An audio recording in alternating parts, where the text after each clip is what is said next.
Morning peeps, good morning everyone. How's everyone doing? Hopefully you guys are all doing well. Don't forget, if you're new to the channel, like, share, subscribe. The latest episode of Ade and Gman is up, or should I say Ade and Liam Goff, which doesn't have the same ring to it at all. I'll put the link up here somewhere. We spoke for about an hour, so it's a long one, but we spoke about so many different subjects as well. The main topic of discussion being the heavyweight fight this Saturday, Joseph Parker versus Fabio Wardley. So if you've not seen it, please go and give it a watch. Your support is always appreciated. All right, let's stick with the heavyweights and let's talk about the man of the moment, Moses Itauma. I say the man of the moment. I think the man for the future. I am so excited about what this kid is going to do and achieve in the next 12 to 18 months, let alone the next 5 or 6 years. He will be 25 in 5 years. I mean, if he stays on the right track, no distractions, just focuses on boxing, we might have something very, very special here. I'm just saying. The reason I want to talk about Moses Itauma, and I do talk about Moses a lot, is because obviously Moses is, or at least spoken about, fighting on the 13th of December. Nothing's been confirmed. There's been no press conference, but that's what we're hearing. Moses Itauma is going to fight on the 13th of December, and Derek Chisora is going to fight on the 13th of December as well, which is a pretty big card. We kind of, at least I think it's now down to 2 for Chisora. I think it's going to be either Jarrell Miller or, and David Hayes said this today, Dillian Whyte. Obviously, Dillian Whyte's coming off that defeat to Moses Itauma. It's a difficult sell, but I guess the sell was their first 2 fights, which were fantastic. The first fight was just blood and guts, incredible. I lean more towards Jarrell Miller. I just think Jarrell Miller equals carnage. And I think we still, and look, we only have the Andy Ruiz fight to go off, but I think we still view Jarrell Miller as a good heavyweight. I don't know where people view Dillian Whyte.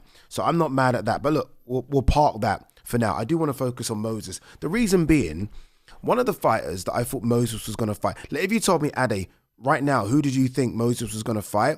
I would have said Michael Hunter. I would have said Michael Hunter 100%. And the reason being, Michael Hunter retweeted, I tried to find it, but can't be asked to look for it anymore. Michael Hunter retweeted something about, on my way to London, big fight in December. And I was like, oh, that's it then. That's it. This is it. And that was after, or maybe just a couple of days before, we got the announcement of Kubrat Pulev-Gassiev. So there's a lot of talk about Kubrat Pulev versus Moses. I made a video on that. I thought that was an okay matchup. Some of you agreed, some of you disagreed. I get it. But Michael Hunter's difficult to completely disagree with. Like Michael Hunter versus Moses is a really good matchup. Michael Hunter has just announced that he's fighting Eli Frankham, York Hall, December 5th. I'm confused. I'm confused for a number of reasons. Number one, Lee Eaton, who now works, I don't know his exact position. He might be matchmaker, manager, but he's got a high up position at Queensbury. As soon as this fight was announced, he tweeted, "So you've turned down a big money, big fight for this." Now, I can only assume, I'm putting 2 and 2 together here and it could be 20, but I can only assume he's talking about Michael Hunter turning down Moses Itauma. I can only, like when Michael Hunter tweeted he's got a big announcement or big fight coming in London, he couldn't have been talking about Eli Frankham. No disrespect. I think Eli's unbeaten. He couldn't have been. Not at York Hall. I'm sorry, you couldn't have been. That being said, the Moses Itauma fight is likely to head to Manchester, so who knows?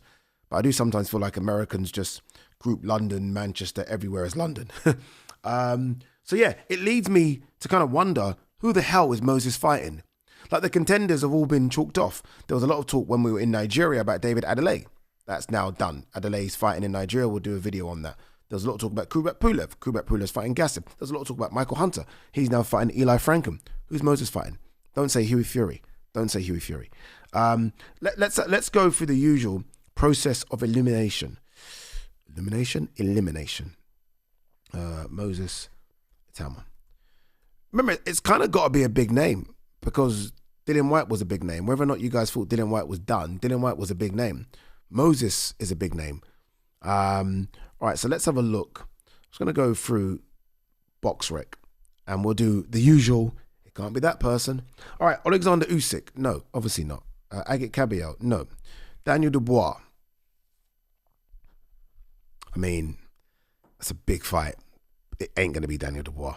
I mean, I'd go crazy if it was. If it was, I mean, Jesus Christ.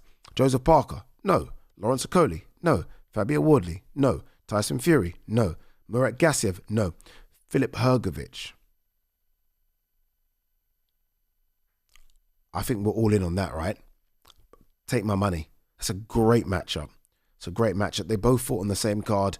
Filip obviously had a lot more hard work on that night, but there's no way, I'll tell you now, there is no way that Filip Hrgović hasn't received a phone call, an offer, conversation about fighting Moses.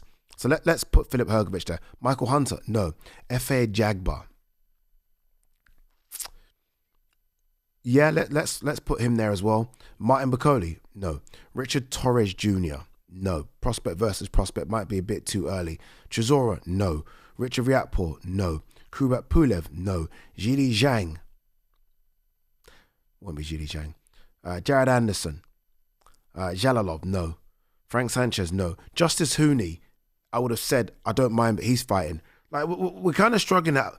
Look, so of that list, and I think I read out 20 there, of those 20, for me, the two that I would like would be Filip Hrgović or Efe Jagba.